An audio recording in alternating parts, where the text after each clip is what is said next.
से आ रहे हैं, उनसे बात होगी ढंग से।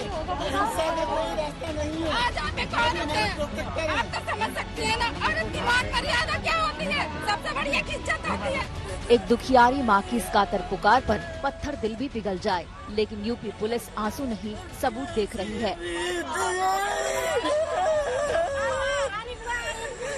पुलिस शुरुआत से ही गैंगरेप की थ्योरी को खारिज कर रही है।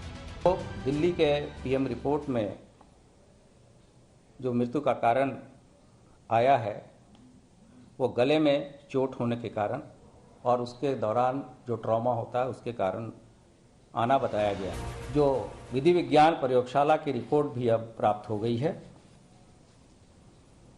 जिसमें यह स्पष्ट रूप से बताया गया है कि जो सैंपल एकत्रित किए गए थे उसमें किसी तरह का स्पर्म और शुक्राणु नहीं पाया।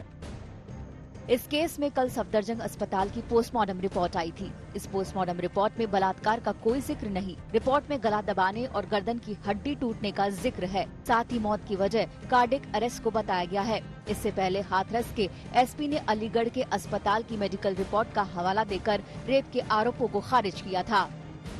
देखिए, मेडिकल रिपोर्ट जो अलीगढ़ से मिली है उसमें चोटों के बारे में बताया है, लेकिन जो sexual intercourse, force sexual intercourse जो कहते हैं, इसकी उन्होंने पुष्टि नहीं की है। सवाल ये है कि अगर बलात्कार नहीं हुआ तो लड़की ने मरने से पहले अपने आखिरी बयान में बलात्कार की बात क्यों कही? उस दिन जिस दिन आपकी चोट लगी है उस दिन रेप हुआ है। अच्छा, दोनों ने किया था, कोई और भी था? वो दोनों थे और बाकी सब भाग गए थे। अच्छा, बाकी सब भाग गए थे। मम्मी को देख के। अच्छा, मम्मी को देख के भाग गए थे। तो आप उस समय होश में थे? थोड़ा सा होश था। थोड़ा सा होश था। अच्छा, तो रेप हुआ आपके साथ। उसके बाद क्या किया? मेरी मम्मी ने मुंह में पानी डाला तो कुछ नहीं किया हुआ। सवाल ये है कि क्या मरने से पहले दिए बयान में पीड़िता ने गलत बयानी की है? अगर उसके साथ बलात्कार नहीं हुआ तो उसने बलात्कार का आरोप क्यों लगाया?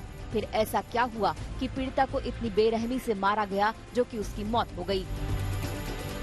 इन सवालों के बीच आज तक की उस मुहिम का बड़ा असर हुआ है, जिसके जरिए हाथरस की बेटी को इंसाफ दिलाने की मांग की जा रही है।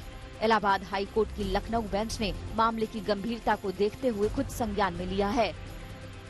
यूपी के DGP, ADG law and order, Hathras के डीएम और एसपी को अदालत ने नोटिस भेजा है। सभी को 12 अक्टूबर को अदालत में हाजिर होने के निर्देश दिए गए हैं। कोर्ट ने हाथरस पुलिस के अमानवीय बर्ताव पर भी सवाल उठाए हैं। घर वालों की मर्जी के खिलाफ जाकर लड़की का जल्दबाजी में अंतिम संस्कार करने पर भी नाराजगी जताई है। इस पूरे मसले पर अदालत ने आदेश दिया कि आज तक की कवरेज से जुड़े कंटेंट भी सुनवाई में मदद के लिए लाए जाएं। कई अन्य मीडिया रिपोर्ट का जिक्र भी अदालत ने किया है। उम्मीद है कि अदालती फटकार और संज्ञान में लेने के बाद मामले को दबाने की कोशिश में जुटे प्रशासन को अकल आ जाएगी। दिल्ली से संजय शर्मा, हाथरस से तनुश्री पांडे, अशोक सिंगल, अभिषेक आनंद और चित्रा त्रिपाठी, आज तक ब्यूरो।